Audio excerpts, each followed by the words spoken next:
વીરપુર ખાતે અખિલ ગુજરાત લોહાણા રઘુવંશી સમાજનું મહાસંમેલન યોજાયું હતું। અખિલ ગુજરાત લોહાણા સમાજ પ્રમુખ તરીકે જામનગર શહેરના ઉદ્યોગપતિ જીતેન્દ્ર હરિદાસ લાલે નવી જવાબદારીનો કાર્યભાર સંભાળ્યો હતો।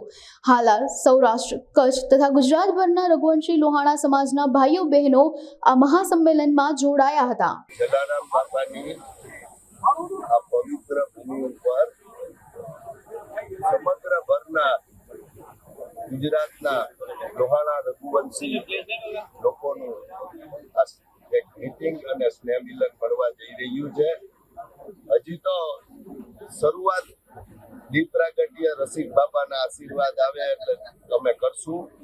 હું ઘરેથી નીકળ્યો ત્યારે મારા પિતાશ્રીના સ્વર્ગમાંથી આશીર્વાદ લીધા, મારા માતુશ્રીના આશીર્વાદ લીધા અને અહીંયા આવી અને મેં જલારામ બાપાના આશીર્વાદ લીધા।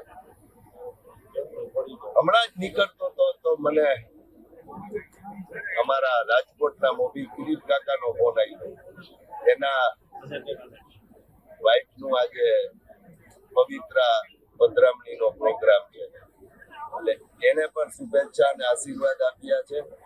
હવે રસિક બાપાના આશીર્વાદ અને સાથે આપ જોઈ શકો છો અત્યારે લગભગ હજી તો શરૂઆત નથી થઈ ત્યાં 109 મહાજનના પ્રમુખો અને સમગ્ર ગુજરાતમાંથી આગેવાનો મહાનુભાવો કે જે સમાજના તારલાઓ છે, જે કી પોઈન્ટ લોકો છે એ અને આમ લોકોમાંથી પણ ઘણા લોકો આવ્યા છે, અત્યારે આવી ચૂક્યા છે। વિશેષ શરૂઆત થશે પછી આપને આગળ ખબર પડી જશે। સૌને જય જલારામ।